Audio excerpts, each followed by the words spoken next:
That's the guy who Mike picked to lead this new era with a quarterback who never needed to happen.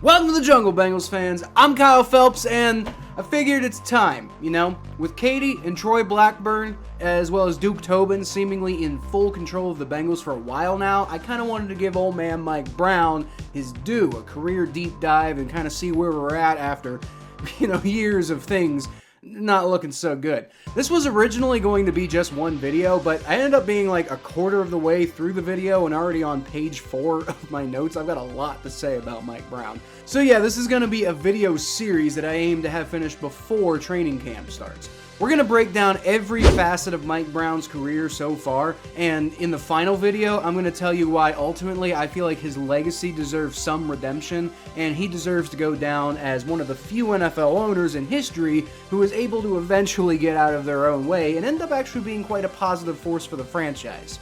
That is not this video though. Today we're focusing on the early years and how Mike Brown got off to one of the absolute worst starts in modern sports history. We Bengals fans refer to this time that he took over in 1991 to about 2002 as the Dark Ages because, oh my god, that was bad. That was a bad time to be a Bengals fan. Coincidentally, this period of time was basically my entire early childhood, so fuck me, right? If you like this video though, and you want to see the rest of the series, I just like to ask that you like the video and subscribe to the channel. It really helps my channel grow and it helps you know when all of my content comes out. So if you're over the age of 40, this video series is most likely going to go like in one ear and out the other because, you were either an adult or worse, you were in your formative years when Mike Brown took over, and you're probably always going to see him as, let's say, the misguided dumbass that he was early in his early career as the Bengals owner. So suffice it to say that Mike didn't exactly take the torch gracefully from his father Paul, right? There are some who argue that Mike was basically in charge of the team when they went to their second Super Bowl in 1988, but he wasn't officially in charge until 1991, and oh man, did he bungle things.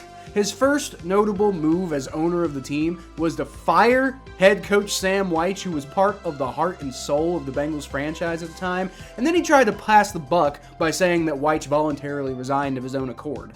He also pissed off, in my opinion, the greatest quarterback in franchise history. Well, until, Boomer Esiason demanded a trade, and the Bengals decided to replace him with David Klingler. With the 6th overall pick, when you could have had a franchise quarterback who was only 30 at the time, guys, with exactly zero emphasis on fixing any of the issues that pissed Boomer off in the first place. Good God, Mike, what are you doing? On top of that, he replaced the ousted Sam Wyche with Dave Shula. And as far as I can tell, the only credentials for the position for Dave Shula at the time were the fact that he was the legendary Dolphins head coach Don Shula's son. Been wanting to win, and I know how I'm going to feel, my intensity level, and how much I'm going to want our team to win, but they're going to be in between. The only thing that we know in this ball game is that there's going to be a Shula on the winning side. It's probably not a greater tribute to a father than to have the son say, I want to be like Dad. He got his start in the NFL as being a pretty bad wide receiver coach for the Dolphins and eventually graduated to coaching an already elite Dan Marino for one single season, and then Troy Aikman in the 2 seasons where everyone thought he was going to be a bust. In fact, Aikman arguably evolved into the Hall of Fame quarterback that we know today only after Shula left to coach Bengals receiver Eddie Brown to his worst and final season. Yeah, that's the guy who Mike picked to lead this new era with a quarterback who never needed to happen. Throughout the rest of this period we Bengals fans call the Dark Ages, Mike really just showed how not ready he was to be in charge of a football team. They traded up to get Kajana Carter, a running back, and I've put out my thoughts about drafting a running back in the first round. This was a different time, to be fair. Number 1 overall. A running back who blew his knee out on the 3rd snap of his first preseason game in the NFL and was never the same after recovering. And he did catch lightning in a bottle with journeyman quarterback Jeff Blake in 1995. For a short time, Jeff Blake was like the Fitzmagic of his era, guys. But Mike never committed to Blake, who had finally stabilized the quarterback position. Boomer was supposed to come back and save the day in 1997, which he almost did, by the way. He took a 1-7 team and won 6 of their last 8 games to actually sniff the playoff hunt for the first time since Boomer Esiason was even in town last. However, at the end of that season, Boomer had a once-in-a-lifetime opportunity to join the Monday Night Football booth after the season, and Mike reportedly didn't even try to talk Boomer out of retirement because of loyalty and all that, and we were back to having basically no solution at quarterback. Jeff Blake was still on the team, but you already done pissed him off, so in 1999, they decided to take a shot at drafting the future again. The future of the Bengals. Oh god, the horror. With the 3rd overall pick of the 1999 NFL Draft, the Cincinnati Bengals selected Oregon quarterback Akili Smith. He had one good season the year prior and seemed to have zero work ethic when he actually got to the Bengals in the NFL.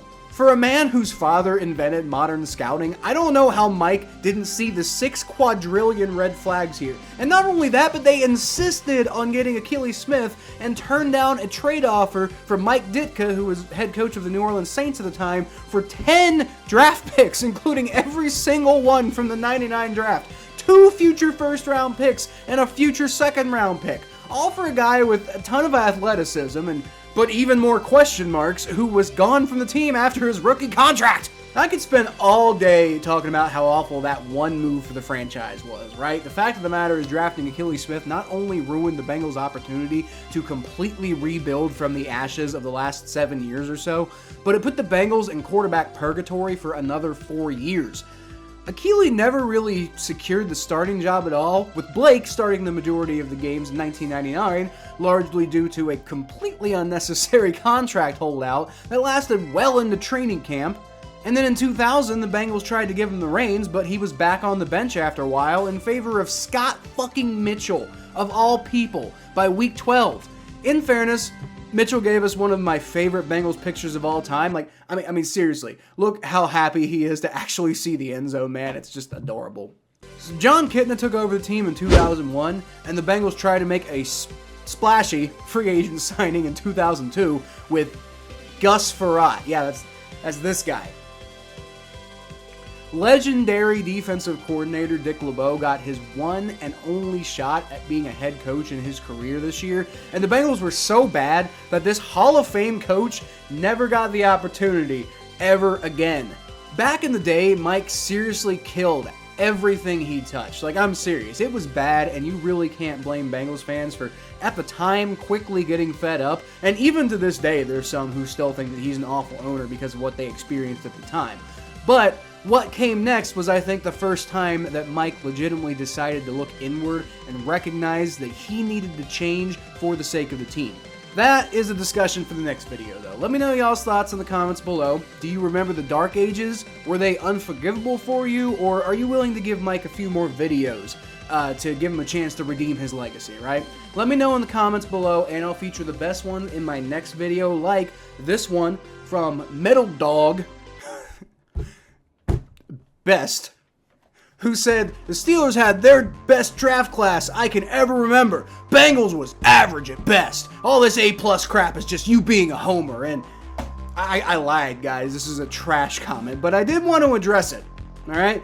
Okay, now, first of all, I did not give the Bengals an A+ for the draft. I gave 2 individual picks an A+, and I gave a synopsis of why on each pick, and I genuinely feel that way. You can go back and watch my live stream of the draft. When they picked Myles Murphy, I was over the moon, guys.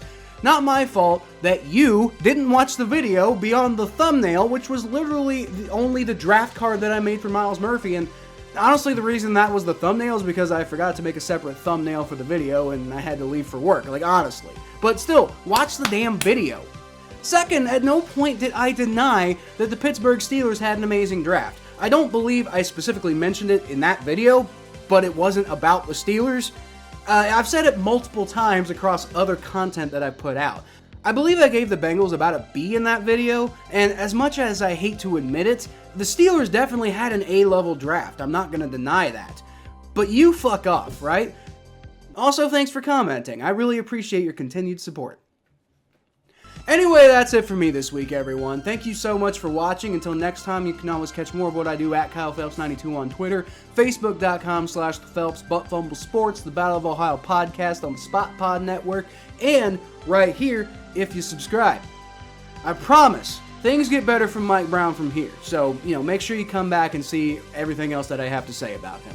I'll leave y'all, as always, with a hootie!